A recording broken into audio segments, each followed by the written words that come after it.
Vocês já imaginaram topar com um bicho que sumiu da face da Terra há mais de 10 mil anos? Pois é, essa é a maluquice que vamos retratar no vídeo de hoje. Os lobos terríveis, aqueles que muita gente conheceu por causa do Game of Thrones, parece que estão voltando ali para o mundo real. Uma empresa americana chamada Colossal Bioscience soltou a bomba que conseguiu recriar esses bichos em laboratório. E com isso, agora temos 3 filhotes: o Rômulo, o Remo e a Cálice, vivendo numa reserva lá nos Estados Unidos. E sim, cara, eles são até fofinhos. Mas peraí, será que são mesmo os lobos terríveis de verdade? E o que essa loucura, de forma geral, o que ela significa para o mundo? Vamos embarcar nessa viagem que parece até um filme, mas está rolando agora mesmo, na vida real.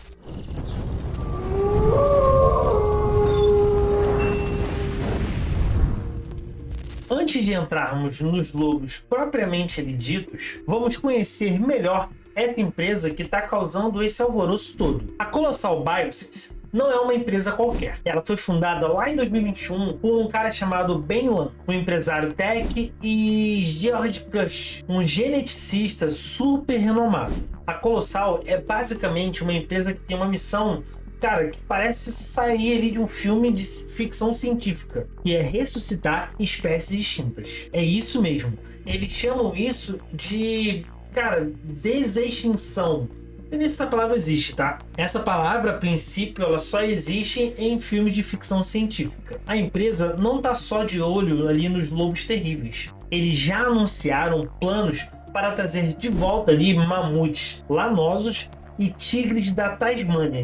E até o Dodô, aquele pássaro gordinho que não voava. E como eles pensam em fazer isso? Na realidade, eles tendem a usar uma tecnologia chamada CRISPR, que é como uma tesoura genética super precisa. Eles pegam o DNA de fósseis antigos, comparam com espécies atuais próximos a ele e fazem modificações genéticas para tentar recriar esses bichos que já foram extintos. A questão é que não é só por diversão que eles fazem isso. A Colossal tem um papo sério sobre restaurar ecossistemas perdidos e desenvolver tecnologias que podem ajudar na conservação de espécies ameaçadas de extinção. No papel, cara, isso parece lindo. E olha, eles já até arrecadaram pouquinhos bilhões de dólares em investimentos. Para vocês terem uma ideia, em 2025 a empresa foi avaliada em mais de 10 bilhões. E por que eles escolheram logo os lobos terríveis como um dos primeiros projetos? Bem, isso é fácil.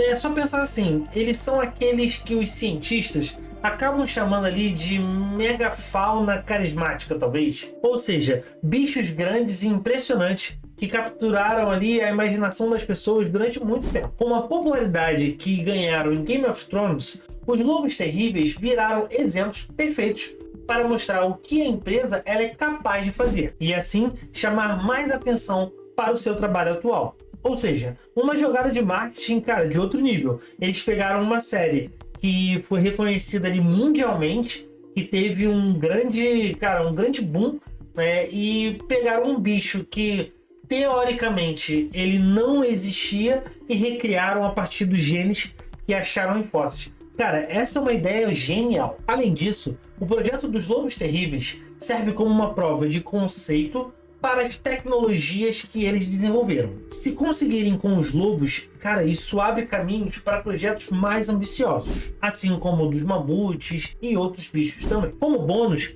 eles também estão usando essas mesmas tecnologias para tentar salvar espécies criticamente ameaçadas, como o lobo vermelho, que tem menos de 20 indivíduos hoje espalhados na natureza. Tá, mas se você é uma daquelas pessoas que não tá antenada com série e talvez nunca tenha assistido Game of Thrones, pode até estar se perguntando quem são esses lobos terríveis. Os lobos terríveis não eram simplesmente lobos grandões, vamos assim dizer, como muita gente acaba pensando. Eles eram uma espécie, cara, bem diferente que vivia nas Américas há muito tempo atrás, quando o mundo ele ainda era outro. Para vocês terem uma ideia, em Game of Thrones, os lobos dos Stark são uma alusão a essa espécie. Mas você pensa, e na vida real, como eles eram? Comparando os crânios, Dá pra ver que lobos terríveis ali, eles tinham uma cabeça bem mais robusta que o lobo comum, a espécie Camellopus, que é ancestral do nosso cachorro. Um lobo comum adulto hoje, ele pode chegar a uns 80 quilos. Cara, já acharam na Ucrânia um, inclusive, com 85. O lobo terrível, ele tinha uma média, cara, bem parecida a essa. A diferença é que eles tinham patas mais curtas e uma dentição muito mais forte, o que sugere que eles eram ali menos ágeis, mas podiam se alimentar de animais maiores e mais lentos. Imagina só, um lobo capaz de derrubar bichos que hoje a gente só vê em museus. Os fósseis mostram dentes enormes, feitos para triturar ossos de presas gigantes. Bem, a ciência acha que eles viviam ali talvez em bandos, como os lobos atuais, mas caçando aqueles bichos enormes, né? O que acabou com eles foi justamente quando as presas grandes se extinguiram, com a mudança do clima, algo que já falamos também em alguns vídeos atrás. Sem comida e com as mudanças climáticas e do mundo rápido demais acontecendo, os lobos terríveis, cara, eles não aguentaram essas mudanças e acabaram sumindo. Até agora, pelo que parece. A técnica que a Colossal usou para ressuscitar os lobos terríveis lembra muito aquela cena de Jurassic Park. Deixa eu ver se vocês vão lembrar. Só que em vez deles usarem DNA de mosquitos em ambar, eles usaram DNA extraído diretamente de fósseis, cara, super antigos, incluindo um dente de 13 mil anos e um crânio de 72 mil. O processo é meio que um quebra-cabeça ali bem complexo. Primeiro, eles extraem o DNA dos fósseis, mas esse material está super fragmentado e incompleto, depois de milhares de anos ali, cara, escondido. Daí entra a tecnologia CRISPR, né? Vamos chamar assim, que mencionei um pouquinho antes também. Basicamente, eles pegaram um lobo atual e modificaram seus genes para que eles se desenvolvessem ali aquelas características mais marcante dos lobos terríveis, com uma mandíbula muito mais forte e o crânio também mais robusto. Se eu fizer uma analogia aqui, é como se ele fosse um Frankenstein genético, só que mais bonitinho.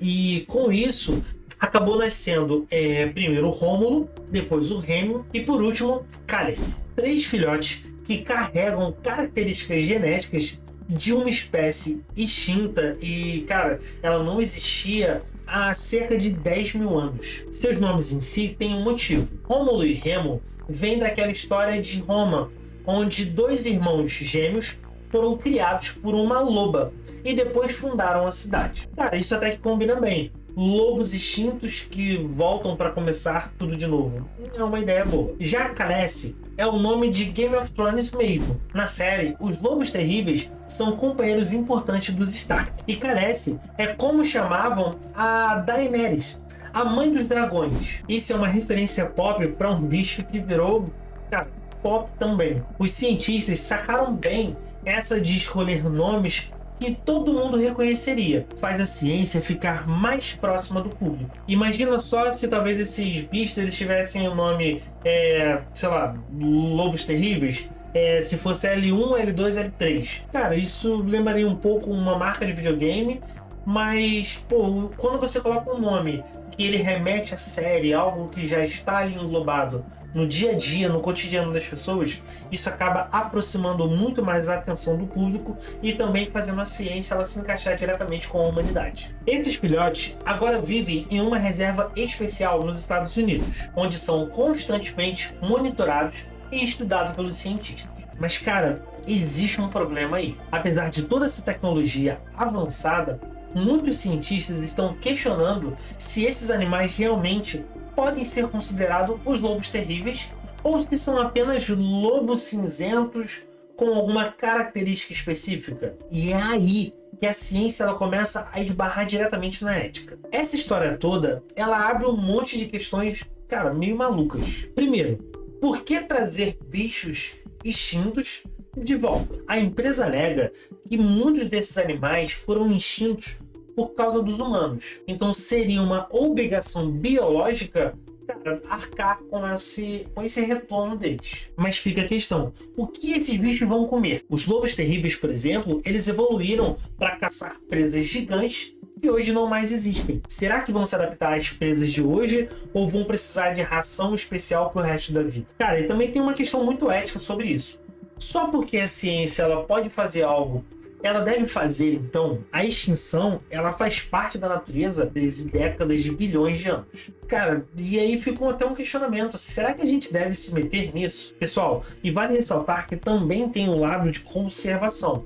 Enquanto as pessoas gastam bilhões para trazer de volta essas espécies que já foram extintas, cara, existem também bilhões de espécies por aí quase desaparecendo. A tecnologia desenvolvida pela Colossal pode ajudar essas espécies ameaçadas? Cara, e aí que é legal, parece que sim, já que eles estão usando ali técnicas semelhantes para tentar salvar o lobo vermelho. Lembra que eu falei anteriormente que só tinha, cara, 20 espécies, desculpa, 20 não, tinha 20 animais desses aqui na Terra? Pessoal, mas de qualquer forma, é inegável que estamos testemunhando um momento histórico, cara, da ciência. A capacidade de manipular o DNA para recriar características de espécies extintas.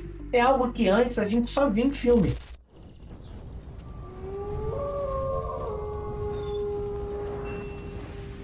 Os lobos terríveis recriados em laboratórios mostram um poder absurdo que a ciência ela tem hoje. Seja lá se são de verdade ou se uma mera aproximação. Eles representam, cara, uma nova era da biologia. Mas uma coisa é certa. Esses filhotes, cara, até que eles são fofinhos. Eu não queria, talvez, ter um desses em casa. Mas a questão vai muito além da fofura. Estamos falando de um poder que antes só existia em mera ficção em filmes. E com isso, eu quero entender de vocês. O que vocês acham? Devemos continuar ressuscitando espécies extintas ou focar em salvar a que existem hoje que precisam de ajuda? Cara, eu queria muito saber a opinião de vocês. Se você curtiu esse vídeo, cara, compartilha com a galera que gosta de ciência. Cara, não esquece de curtir aqui embaixo. Se inscreve no canal, pô, ativa o sininho para mais conteúdos assim, para que a gente continue a produzir, cara, algo que esteja dentro da curiosidade de vocês, mistérios e o que mais vocês quiserem, para que a gente consiga desbravar juntos um mundo inteiro de curiosidades. Pessoal, muito obrigado. Um beijo no coração de vocês. Tamo junto. Fui!